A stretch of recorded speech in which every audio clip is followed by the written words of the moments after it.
ko akalain na sinapit ko ang kinalalagyan ngayon.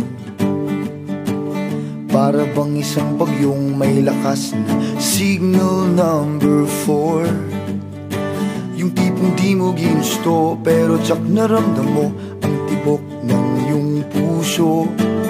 Teka Lord, sandali lang, galing ba to sa iyo? Gusto kong manigurado, ayokong lumayo sa plano mo.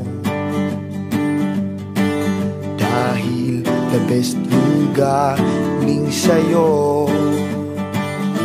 Ayokong lumayo sa kalooban mo. Kung itong nadaramay hindi galing sa'yo, please Panginoon, pakitanggal po. Ayokong pangunahan ang plano mo. Pero kung siya na talaga, Lord God, tulungan mo ko. Ayokong mabulilyaso ang plano mo.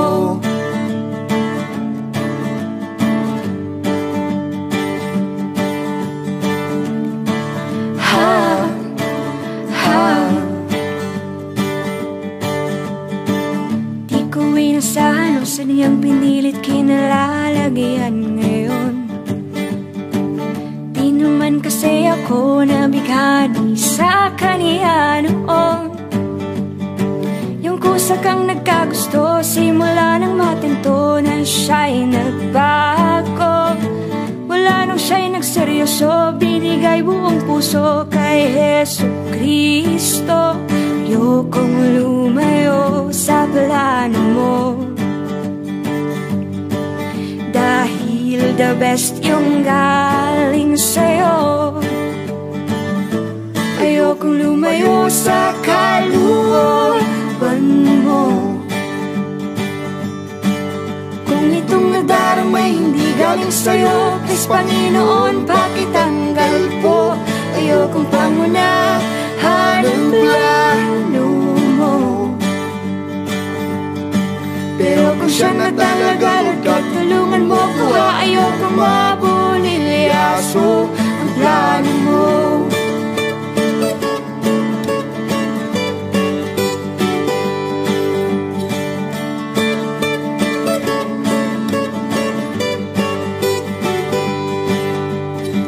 Siguradong di kami nag-iisa sa kinalalagyan ngayon.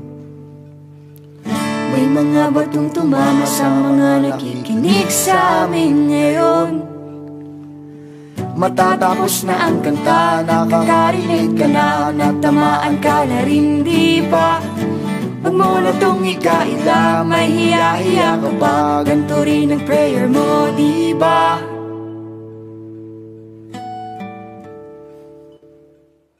Ayokong lumayo sa plano mo. Dahil the best yung galing sa'yo. Ayokong lumayo sa kalooban mo. Kung itong nadaramay hindi galing sa'yo, please Panginoon, pakitanggal po. Ayokong pangunahan ang plano mo. Pero kung siya na talaga, Lord God, tulungan mo ko. Ayokong mabulilyaso. Ayokong lumayo sa kalooban mo. Kung itong nadaramay hindi galing sa'yo, please Panginoon, pakitanggal po. Ayokong pangunahan ang plano mo. Pero kung siya na talaga, Lord God, tulungan mo ko. Ayokong mabulilyaso. Pero kung siya na talaga, Lord God, tulungan mo ko. Ayokong mabulilyaso. Pero kung siya na talaga, Lord God, tulungan mo ko. Ayokong mabulilyaso ang plano mo.